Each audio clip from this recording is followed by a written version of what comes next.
नमस्कार, मैं हूं आपके साथ एकाग्र गुप्ता और आप देख रहे हैं राष्ट्र मिरर। केंद्र सरकार ने वंदे मातरम को लेकर नए और सख्त नियम जारी कर दिए हैं। गृह मंत्रालय द्वारा जारी नोटिफिकेशन के अनुसार अब वंदे मातरम के सभी 6 अंतरों को गाना अनिवार्य होगा। इसे राष्ट्रगान से पहले गाया जाएगा। हालांकि केंद्र सरकार द्वारा जारी इस नियम में कई प्रकार की ढील दी गई है। इसके बावजूद मुस्लिम पर्सनल लॉ बोर्ड ने इसका विरोध किया।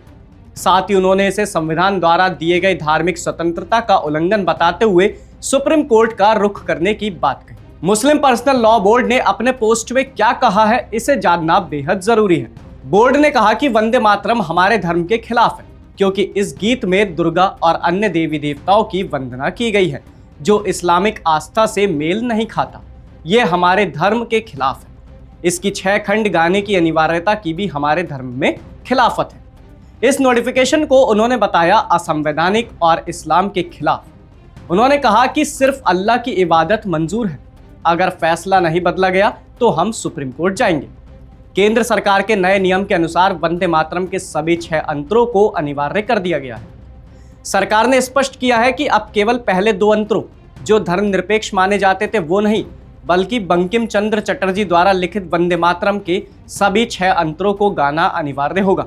इसके लिए कुछ नियम तय किए गए हैं, जैसे स्कूलों में, देश के सभी स्कूलों में सुबह की असेंबली में वंदे मातरम का सामूहिक गायन अनिवार्य कर दिया गया है। सभी सरकारी समारोह, संवैधानिक पदों के आधिकारिक कार्यक्रमों में इसे गाना अनिवार्य होगा।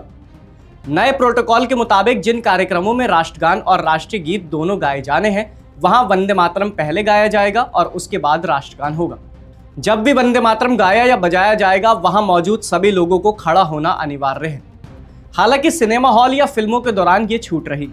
बोर्ड के महासचिव मौलाना मोहम्मद फजलुर रहीम मुजद्दिदी ने कहा कि स्कूलों और सरकारी कामों में वंदे मातरम के सभी श्लोकों को जरूरी बनाने वाला केंद्र सरकार का नोटिफिकेशन गैर कानूनी है। यह धार्मिक आज़ादी और सेकुलर मूल्यों के खिलाफ है और सुप्रीम कोर्ट के फैसले का उल्लंघन। इसमें दुर्गा और दूसरे देवी देवताओं की पूजा और आराधना की बात कही गई है, जो सीधे तौर पर मुसलमानों की मान्यताओं के खिलाफ है। इसलिए ये मुसलमानों को बिल्कुल मंजूर नहीं है, क्योंकि मुसलमान सिर्फ एक अल्लाह की इबादत करता है, बिना किसी साथी के, और इस्लाम अल्लाह के सार में जरा सी भी शिर्क बर्दाश्त नहीं करता। देश की अदालतों ने भी इसके दूसरे श्लोकों को पढ़ने पर रोक लगा दी है, उन्हें सेकुलर मूल्यों के खिलाफ माना है। इसलिए केंद्र सरकार से हमारी मांग है कि वह इस नोटिफिकेशन को तुरंत वापस ले, नहीं तो all India Muslim personal law board इसे कोर्ट में चुनौती देगा। लेकिन यहाँ कुछ बड़े सवाल उठते हैं। क्या राष्ट्रगीत का सम्मान करना धार्मिक आस्था से टकराव है, या ये राष्ट्रीय कर्तव्य का हिस्सा है? अगर पहले 2 अंतरे लंबे समय से गाए जाते रहे हैं, तो अब सभी 6 अंतरों पर आपत्ति क्यों?